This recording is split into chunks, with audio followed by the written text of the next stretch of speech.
Hi, guys. This weekend, our story is called Whistle for Willie. Whistle for Willie was written by Ezra Jack Keats. Maybe you've read a story by Ezra Jack Keats before. Whistle for Willie is a realistic fiction story. That means this story could happen in real life, but the author made it up. As you read, listen, and look for examples of things that could happen in real life and see how the characters can do things like people or animals in the real world do. I also want you to be thinking about cause and effect. We've learned about cause and effect before. Cause and effect tells what happens and why it happens. Let's listen for all of those things while we read Whistle for Willie.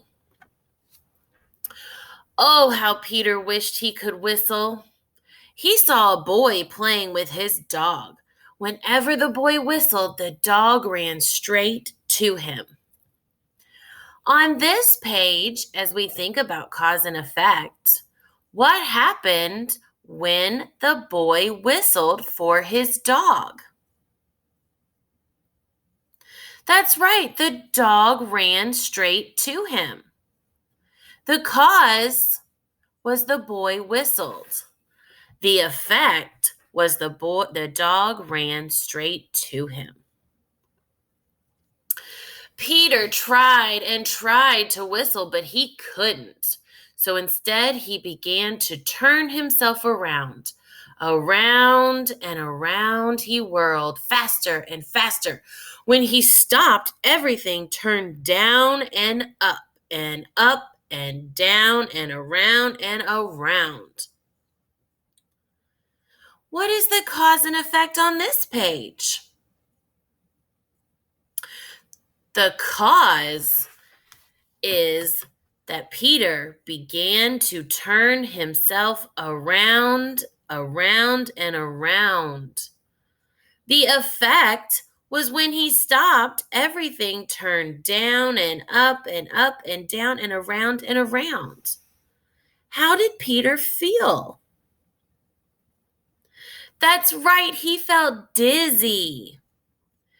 The cause was Peter began to spin, and the effect was he became dizzy. Could that happen in real life? Absolutely. I've been dizzy before. Peter saw his dog Willie coming. Quick as a wink, he hid in an empty carton lying on the sidewalk. Wouldn't it be funny if I whistled, Peter thought.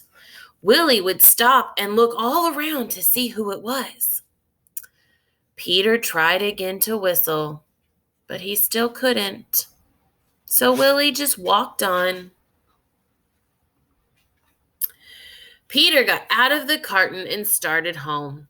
On the way, he took some colored chalks out of his pocket and drew a long, long line right up to his door. He stood there and tried to whistle again. He blew until his cheeks were tired, but nothing happened. Something did happen on this page, though. What caused Willie's cheeks to be tired? That's right, he stood there and tried to whistle. That's the cause. And the effect was his cheeks were tired. He went into his house and put on his father's old hat to make himself feel more grown up. He looked into the mirror to practice whistling. Still no whistle. When his mother saw what he was doing, Peter pretended that he was his father. He said, "I've come home early today, dear. Is Peter here?" His mother answered, "Why, no, he's outside with Willie." "Well, I'll go out and look for them," said Peter. First, he walked along a crack in the sidewalk. Then he tried to run away from his shadow. He jumped off his shadow, but when he landed, they were together again. He came to the corner where the carton was, and who should he see but Willie? Peter scrambled under the carton. He blew and blew. Suddenly, out came a real whistle.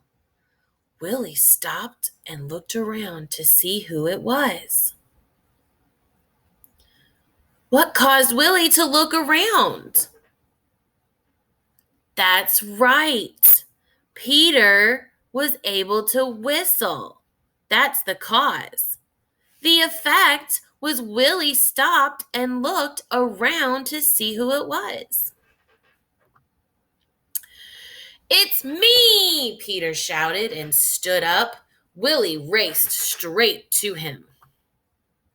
Peter ran home to show his father and mother what he could do. They loved Peter's whistling. So did Willie. Peter's mother asked him and Willie to go on an errand to the grocery store. He whistled all the way there and he whistled all the way home.